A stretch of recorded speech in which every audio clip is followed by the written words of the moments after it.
കുറച്ച് ദിവസങ്ങൾക്ക് മുൻപായിരുന്നു കോഴിക്കോട് DCC ഓഫീസിൻ്റെ ഉദ്ഘാടന ചടങ്ങിൽ ഉന്തും തള്ളും ആരാണ് മുന്നിൽ വരുന്നു എന്ന രീതിയിലുള്ള വലിയ ഒരു ഉന്തും തള്ളും നാം കണ്ടതാണ്. അതിനുശേഷം പാർട്ടിയിൽ അച്ചടക്കം വേണം, ഓരോ നേതാക്കൾക്കും എവിടെയാണ് കസേരയിട്ട് ഇരിക്കേണ്ടത് അവിടെ പേരെഴുതി വയ്ക്കും, ആരാണ് മുന്നിൽ നിൽക്കേണ്ടത് അവരെ മുന്നിൽ നിർത്തും. അങ്ങനെ ചിട്ടയായ പ്രവർത്തനവുമായാണ് കോൺഗ്രസ് മുന്നോട്ട് പോകുന്നത്. പക്ഷേ ഓന്തിന് നിറം മാറിയല്ലേ പറ്റൂ. അതുപോലെയാണ് കോൺഗ്രസ്സിന് അവരുടെ പഴയ പരിപാടി തന്നെ തുടങ്ങിയിട്ടുണ്ട്. ഇന്നലെ പ്രിയങ്ക ഗാന്ധിയുടെ ഒരു പരിപാടിയിൽ വലിയ തിരക്കാണ് ഉണ്ടായത്, ഉന്തും തള്ളും. അപ്പോൾ കോൺഗ്രസ്സിന് അവരുടെ DNA തന്നെ അതുണ്ടല്ലേ. മലയാളത്തിൽ ഒരു ചൊല്ലുണ്ട്, ജാത്യാലുള്ളത് തൂത്താൽ പോകില്ല എന്നാണ് പറയുക. ഈ ജാത്യാലുള്ളതെന്ന് പറഞ്ഞാൽ ജന്മനാലുള്ളത് എന്നാണ് അർത്ഥം. അതായത് സഹജമായിട്ട് ജനിക്കുമ്പോഴേ ഉള്ള ഒരു ശീലം. വളരെ കൊച്ചിലെ നമ്മൾ പറയാറുണ്ട്, ചൊട്ടയിലെ ശീലം ചുടല വരെ എന്ന് പറയാറുണ്ട്. ഇത് കുട്ടിയായിരിക്കുമ്പോഴുള്ള ശീലമാണ്, അത് മരിക്കുന്നത് വരെ മനുഷ്യൻ തുടരും എന്നാണ്. കോൺഗ്രസിൻ്റെ കാര്യത്തിൽ അത് അക്ഷരാർത്ഥത്തിൽ ശരിയാണ്. ശ്രീജിത്ത് പറഞ്ഞതുപോലെ കോഴിക്കോട് നമ്മൾ കണ്ടു, DCC ഓഫീസിൻ്റെ ഉദ്ഘാടനത്തിന് വലിയ കോലാഹലമായിരുന്നു അവിടെ.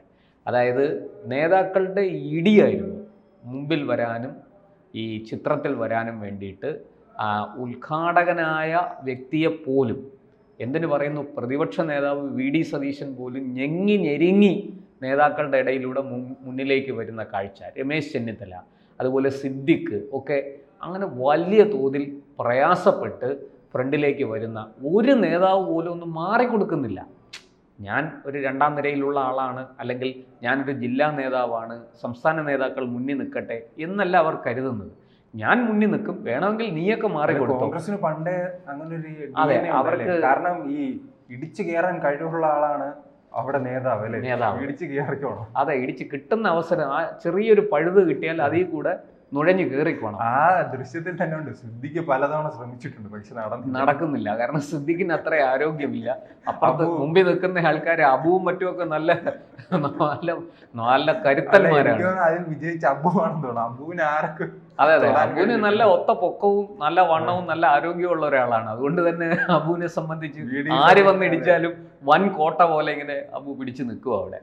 അതോടൊപ്പം തന്നെ രമേശ് ചെന്നിത്തല, സുധാകരൻ, VD സതീശനൊക്കെ ഞെരുങ്ങി ശ്വാസം മുട്ടി. അല്ല, അത് നോക്കുമ്പോൾ സുധാകരൻ പറയുന്നത് ശരിയാണ്, എനിക്കിപ്പോഴും ആരോഗ്യമുണ്ട്, ആ ഇടിയിൽ വീണിട്ടില്ലല്ലോ. ആ ഇടിയിൽ വീണില്ല, അത് ശരിയാണ്. ഇവിടെ ഇപ്പോൾ അത് ആവർത്തിച്ചിരിക്കുകയാണ്. ഈ വയനാട് ഓഫീസ് ഉദ്ഘാടനത്തിനും പ്രിയങ്ക അവിടെ എത്തിയപ്പോൾ നേതാക്കളുടെ കൂട്ടത്തല്ലായിരുന്നു എന്ന് തന്നെ പറയാം. കൂട്ടയടി. പ്രിയങ്കയോടൊപ്പം നിൽക്കാനും ഫോട്ടോ എടുക്കാനും ഒക്കെ വേണ്ടിയിട്ട് വലിയ തിരക്കായിരുന്നു. നമുക്കറിയാം, പ്രിയങ്ക ഒരു പ്രത്യേക സുരക്ഷാ വലയത്തിനുള്ളിൽ ജീവിക്കുന്ന ആളാണ്, മുൻ പ്രധാനമന്ത്രിയുടെ മകളാണ്. അതുകൊണ്ട് തന്നെ ഇപ്പോൾ അവർ MP കൂടിയാണ്. അതുകൊണ്ട് തന്നെ അവർക്ക് പ്രത്യേക സുരക്ഷയാണ് കേന്ദ്ര സർക്കാർ നൽകിയിരിക്കുന്നത്. അതുകൊണ്ട് ഈ അവരുടെ ഒപ്പം ഉണ്ടായിരുന്ന കമാൻഡോകൾ ഇവരെ ഈ പറയുന്നത് പോലെ ഇവരെ ഒഴിവാക്കാൻ, നേതാക്കളെ മാറ്റാൻ പെടാപ്പാട് വിട്ടു. എന്നിട്ടും അവർക്ക് സാധിച്ചില്ല. അവസാനം തോൽവി സമ്മതിച്ച് ഈ കമാൻഡോകൾ, ഇവരുടെ സുരക്ഷാ ഉദ്യോഗസ്ഥർ പ്രിയങ്കയെ വളരെ മയത്തിൽ കാര്യം പറഞ്ഞ് കാറിനുള്ളിലേക്ക് ഇരുത്തുകയായിരുന്നു. അത്ര ഗതികേടിലാണ് കാര്യങ്ങൾ ചെന്നെത്തി നിൽക്കുന്നത്. നമുക്കറിയാം, കോൺഗ്രസ്സിൽ ഇന്നും ഇന്നലെയും തുടങ്ങിയതല്ല. എല്ലാ കാലത്തും നമുക്കറിയാം, കോൺഗ്രസിൻ്റെ ഭാരവാഹി പട്ടിക എടുത്തു നോക്കൂ. ജംബോ ഭാരവാഹി പട്ടിക എന്നാണ് അത് പൊതുവെ അറിയപ്പെടുന്നത് തന്നെ. സെക്രട്ടറിമാരുടെ എണ്ണം എത്രയാ? എല്ലാവരും സെക്രട്ടറിമാരാണ്. ജനറൽ സെക്രട്ടറിമാർ എത്രയാ? അതിനും ഒരു അന്തവും കുന്തവും ഇല്ല. ഭാഗ്യത്തിന് KPCC പ്രസിഡൻ്റായിട്ട് ഒരാളെ വരുള്ളൂ. പിന്നെ വർക്കിംഗ് പ്രസിഡൻറ്റുമാർ, ജനറൽ സെക്രട്ടറിമാർ, ജോയിൻറ്റ് സെക്രട്ടറിമാർ, പ്രത്യേക ക്ഷണിതാക്കൾ എന്നു വേണ്ട കേരളത്തിലെ കോൺഗ്രസ്സിൽ നേതാക്കളുടെ പ്രളയമാണ്. പക്ഷേ അണികളോ ഒട്ടും തന്നെ ഇല്ല എന്ന് പറയാം. അങ്ങനെ അങ്ങേയറ്റം ദുർബലമായിരിക്കുന്ന ഒരു സംഘടനാ സംവിധാനത്തിലേക്ക് കോൺഗ്രസ് പോയിരിക്കുകയാണ്. ചോദിക്കാനും പറയാനും ആരുമില്ല, നിയന്ത്രിക്കാൻ ആരുമില്ല.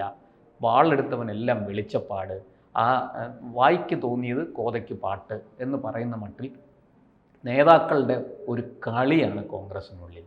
അവിടെ ഈ പറഞ്ഞതുപോലെ ഒരു നേതാവിനും മറ്റൊരു നേതാവിനെ അനുസരിക്കാനോ സഹകരിക്കാനോ ഒരു ധാരണയുടെ അടിസ്ഥാനത്തിൽ പ്രവർത്തിക്കാനോ ഉള്ള ഒരു മനസ്സില്ല. പകരം ഞാൻ മാത്രം. ഇതാണ് ഇന്ന് KPCC അല്ലെങ്കിൽ കേരളത്തിലെ കോൺഗ്രസ് നേരിടുന്ന ഏറ്റവും വലിയ പ്രശ്നം. നമുക്കറിയാം കോൺഗ്രസ്സിലെ പ്രതിപക്ഷ നേതാവും KPCC പ്രസിഡന്റും തമ്മിൽ ഒട്ടും യോജിപ്പില്ല. അതുപോലെ KPCC ജനറൽ സെക്രട്ടറിമാർ തമ്മിൽ വലിയ കലഹമാണ്. എല്ലാ കാലത്തും കോൺഗ്രസ്സിനുള്ളിൽ ഗ്രൂപ്പ് വഴക്ക് ഒരു വലിയ ഒരു കീറാമുട്ടിയായിരുന്നു. നമുക്കറിയാം പണ്ട് K കരുണാകരനും AK ആൻ്റണിയും, I ഗ്രൂപ്പും A ഗ്രൂപ്പും. ഇന്ദിരാ കോൺഗ്രസ് എന്ന് പറഞ്ഞ് K കരുണാകരൻ അതിനെ വളർത്തി. ഈ ആൻ്റണി കോൺഗ്രസ് എന്ന് പറഞ്ഞ് A ഗ്രൂപ്പിനെ ആൻ്റണിയും ഉമ്മൻചാണ്ടിയും ചേർന്ന് വളർത്തി.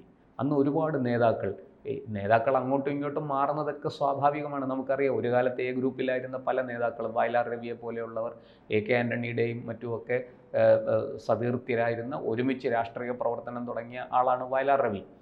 വളരെ പഴയ ഒരണ സമരം, ഈ ബോട്ടിലെ വിദ്യാർത്ഥികൾക്ക് കൺസെഷൻ കൂട്ടി, പൈസ കൂട്ടി, അന്ന് ഒരണ സമരം എന്ന് പറഞ്ഞ് ഒരു വലിയ സമരം കേരളത്തിലെ KSU നടത്തിയിരുന്നു.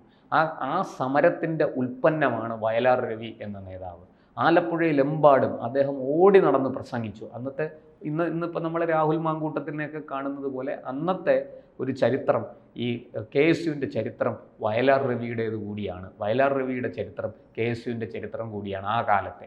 അങ്ങനെ കേരളത്തിലെമ്പാടും ഓടി നടന്ന് പ്രസംഗിച്ച, അല്ലെങ്കിൽ തെക്കൻ കേരളത്തിലെമ്പാടും ഓടി നടന്ന് പ്രസംഗിച്ച് നേതാവായ ഒരാളാണ് വയലാർ രവി. പിന്നീട് അതേ വയലാർ രവി 91 ശേഷം K കരുണാകരൻ്റെ തട്ടകത്തിലേക്ക് അല്ലെങ്കിൽ പാളയത്തിലേക്ക് ചാടിക്കയറുന്ന കാഴ്ചയാണ് നമ്മൾ കണ്ടത്. അദ്ദേഹം KPCC പ്രസിഡൻ്റായി. AK ആൻ്റണിക്ക് വലിയ എതിർ സ്ഥാനത്ത്, അല്ലെങ്കിൽ AK ആൻ്റണിയോട് ശക്തമായി പോർ വിളിച്ച് കരുണാകര പക്ഷത്ത് ഉറച്ചു നിൽക്കുന്ന ഒരു നേതാവായി വയലാർ രവി മാറി. പിന്നീട് വയലാർ രവി I ഗ്രൂപ്പും വിട്ട് ഹൈക്കമാൻഡിൻ്റെ കൂടെയായി. അങ്ങനെ ഇത് വയലാർ രവിയുടെ മാത്രമല്ല, കോൺഗ്രസ്സിലെ ഓരോ നേതാവിനെ കുറിച്ച് എടുത്താലും ഇതുപോലെ നമുക്ക് പറയാൻ മണിക്കൂറുകൾ സംസാരിക്കാൻ മാത്രമുള്ള ചരിത്രം അതിനകത്തുണ്ട്. എല്ലാ നേതാക്കളും എല്ലാവരും നേതാവാകാൻ ശ്രമിച്ചപ്പോൾ അണികളെ പരിഗണിക്കാത്തൊരു പാർട്ടിയായി കോൺഗ്രസ് മാറി. അതിന്റെ ഒരു ദയനീയ അവസ്ഥയിൽ അതാണ് കോൺഗ്രസിന്റെ ഏറ്റവും വലിയ പരാജയം അവിടെയാണ്. അവിടെ നേതാക്കൾ മാത്രമുള്ള ഒരു പാർട്ടിയായി കോൺഗ്രസ് മാറി. അണികൾക്ക് യാതൊരു പ്രാധാന്യവുമില്ല. അണികളെ ആരും പരിഗണിക്കുന്നില്ല. ഇന്ന് പരിഗണിക്കാൻ പറ്റുന്നൊരു സാഹചര്യവുമില്ല. കാരണം ഭരണമില്ല. കേന്ദ്രത്തിലും ഭരണമില്ല, സംസ്ഥാനത്തും ഭരണമില്ല. ഭരണം ഉണ്ടായിരുന്നെങ്കിൽ അണികൾക്ക് എന്തെങ്കിലുമൊക്കെ അവർ ചെയ്തു കൊടുത്ത്, ജോലിയൊക്കെ വാങ്ങിക്കൊടുത്ത് എവിടെയെങ്കിലുമൊക്കെ. CPM-നെ പോലെ ഈ താൽക്കാലിക നിയമനമൊക്കെ കേഡർ സംവിധാനത്തിൽ തന്നെ നടത്താൻ, കേഡർ സിസ്റ്റത്തിൽ നടത്താൻ പറ്റുന്നൊരു പാർട്ടിയൊന്നും അല്ല കോൺഗ്രസ്. പക്ഷേ എന്നാലും അത്യാവശ്യം അണികളെ അവർ പരിഗണിക്കുമായിരുന്നു. അണികൾക്ക് വേണ്ട സഹായങ്ങളൊക്കെ ചെയ്യുമായിരുന്നു നേതാക്കൾ. ഒരു നേതാവിനെ കേന്ദ്രീകരിച്ച് ഒരു വിഭാഗം അണികളുണ്ടാകും.